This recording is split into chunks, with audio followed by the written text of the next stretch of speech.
Well, I don't normally do Star Trek Online news, but okay. This is a thing that just happened. Hmm. Yeah. It's not really a 7 pack. It's more like a 5 and change. Because the way these work, um, they're functionally the same, like different faction versions of the same thing. So they basically have the same stats, like minor tweaks to them. Like Valkis can use Romulan drone carrier pets that you get off of the scimitar, but the other ones, just you use whatever faction appropriate hangar pets. So minor differences. Nearly the same ship with a different skin, though. Nearly same trait, same console. The actual buff layout's the same. You know, But we'll go over all of that in a bit. This is the real thing. All three of these in the same pack. Oh, yes. And this is one of the most highly prized ships. Because, again, with all these bundles, they have to throw in at least one thing that they know players really, really want. And that would be the Atlas in this case. The Atlas is the big ticket item that. So, let's take a closer look at all these, shall we? Let's start with the Atlas because why not? TOS Starfleet ship. Um, you know, let's see here. Temporal Ops command is an interesting choice for seating. However, both of them are demi-spec seats. As highly prized as a ship is, it's mostly for the DPRM. Um, the ship itself, as a 5-3 cruiser,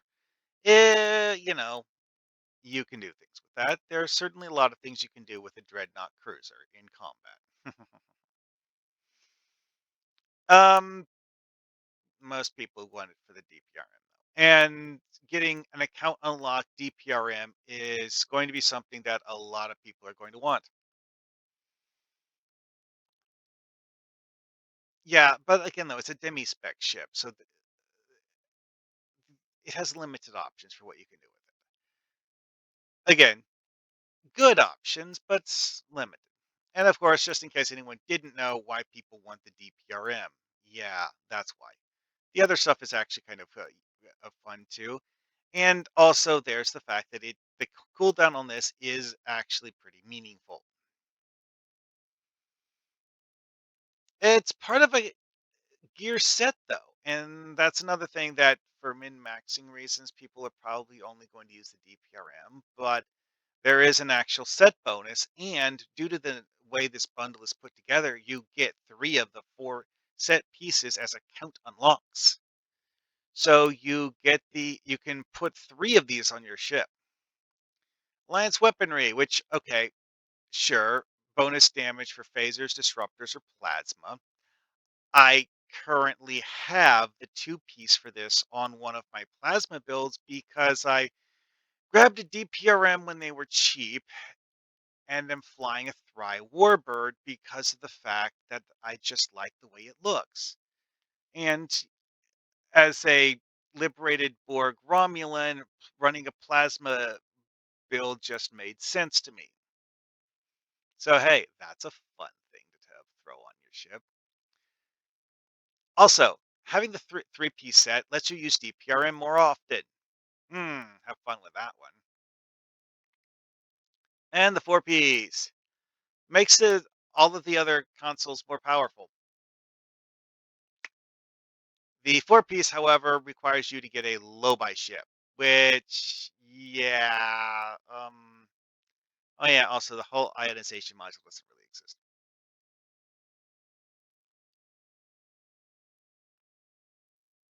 What that even happens if I click that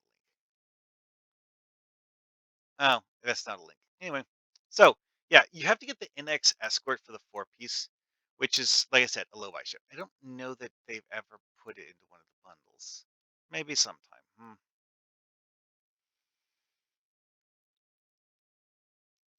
Oh well. Anyway, so moving on. Oh, also you can get it off of the Legendary Columbia, which is an account unlock. Okay. But it's part of the 10th anniversary bundle, which is one of the most expensive ones that were ever put into the game.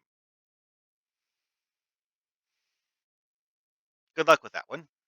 But it is an option for acquiring a ship. So you could get the whole set as an account unlock now. All right, so Throy Dreadnought Warbird. One of the things about this TOS bundle is that the three ships in it are not copies of each other. They're very different ships. Now, okay, they have considerable similarities, but they're definitely different ships. And they have different traits. Because the Thry comes with a layered shielding trait. EPTS and Extend Shields grant secondary shielding to, I think it's you and the ally that you're using it on in the case of Extend Shields. Which, if you're trying to protect one of your teammates in a team run, that would be pretty good. I have actually used that a few times. But yeah, it's like with this thing, just hitting EPTS gives you a bunch of extra shielding. Kalas are one of the fighters that are exceptionally rare to see because of the fact that, as far as I know, the Thry is the only ship that can use them. Are they great? No, not really. But they do get stuff done. I actually went to the trouble of getting the elite variant from the Fleet Starbase just because I felt like using them. Also, this is a demi-spec ship, and it's a split demi-spec. So we have temporal and command mixed together. Command, of course, means that you could do a torpedo spamming thing, so you can mark enemies so that your fighters can hit them with even more plasma torpedoes if you wanted to. Anyways, but yeah, Thread Dreadnought Warbird, something that's fun to fly. Now, like I said though, is that it's not like completely different from the Atlas, because like they're both 5.3 ships, 4.5.2 on console layouts. So there's a lot of similarities in terms of builds you can put on them, but they're not direct copies of each other. And most importantly, they don't have the same console. You need all three of them to get the console set. And that's kind of a big deal. And last but not least, we have the D9. I have never used this because I don't have one yet. I might get one soon, you know? We'll see. Anyways, so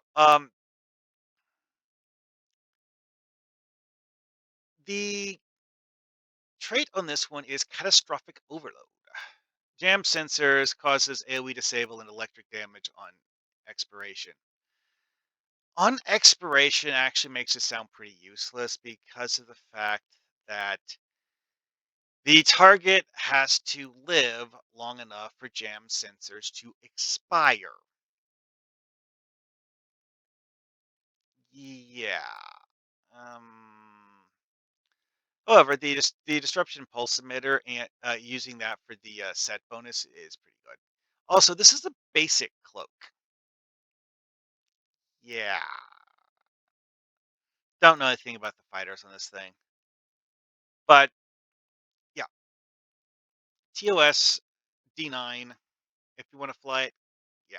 Now you have the option to get it as an account unlock. Next up, the future ships. Yeah, we did the TOS dreadnoughts. Now we're doing the future dreadnoughts, but not the 32nd century one, the 26th century future ships.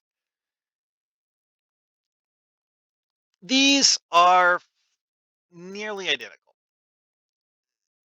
because, like, okay, the Thry, the Atlas, and the D9 have the same bridge officer seating and console layouts, but they have different traits, and you need all three of the consoles to make a set. So you have a reason to want to have all three of them. And also, there's a variety of other minor differences, but the other differences are mostly cosmetic. Focus, like I mentioned before, this one has the ability to use Romulan drone ship pets, which are quite good. Other than that, though, again, these are functionally the same ship, and the trait on these, from what I've heard, while tanks sometimes like to use it, it's not considered to be all that good because of the self-disable aspect of it. That, you know, prevents you from acting while the repair is ongoing, and yeah, not necessarily a good thing. Also, this one is a full spec ship. It actually has the molecular reconstruction gimmick because it has a commander temporal seat, which is true of all three variants of this. Like the Universe class, the Volcus, and the Duragoth all have full temporal spec. So they get all of the tricks that go along with that. So, um, I mean, if you want to have this as a thing, go for it. I personally didn't find these to be all that, compelling in terms of like I want to fly this. I mean, the Vulcus looks really cool though. Anyway, though, so what is the last item in here? The Marion. This is a 32nd century ship. Yeah, Star Trek Discovery, future, whatever stuff, post burn even. Um, The trait on this one, I've heard that it's somewhat useful for control builds. I don't really have any specific information about that one though. Um, it has a Federation battle cloak, 32nd century version. Yeah, that's an interesting one. I'm kind of curious what that looks like, but yeah, this is in some ways similar to the way that the Voth cloak works because the Voth cloak also gives you a bonus defense rating while it's active.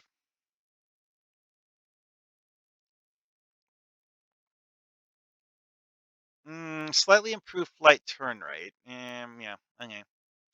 Well then. So yeah,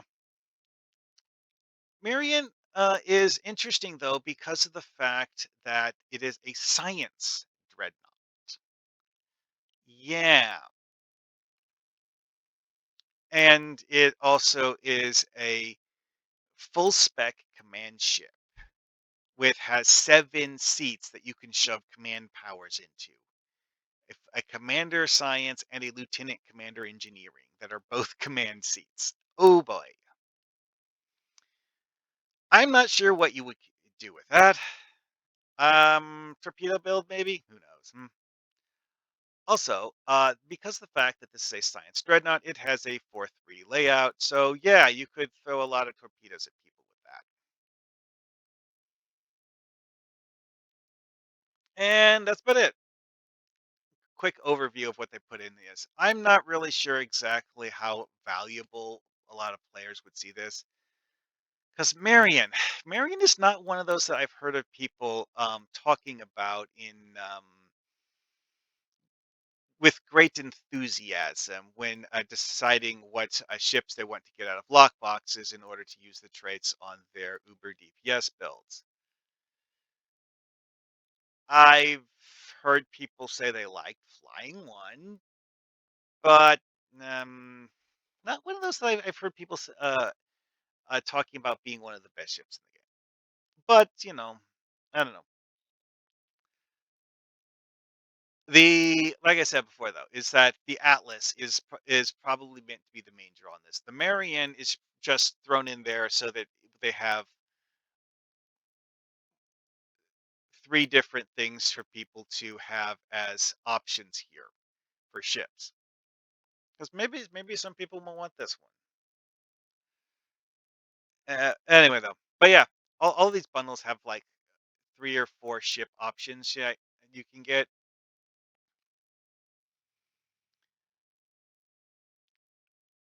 Oh,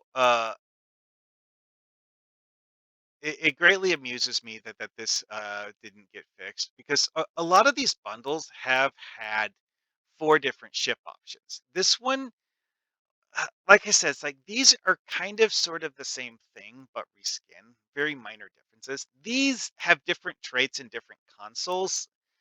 They're very similar, other than the traits in consoles, but they're more different from these. So this is kind of sort of like only having like three and a half ships or something. But you can get all three of them by using the pick three pack. They don't have a fourth ship here, which a lot of the previous versions of these had. To say they would have four different ship options. So you get the pick three pack, you only get three of the four options. And you would have to get the mega pack if you wanted all of them. And the mega pack has this stuff also in it. At any rate, that's my thoughts about this. See you guys later.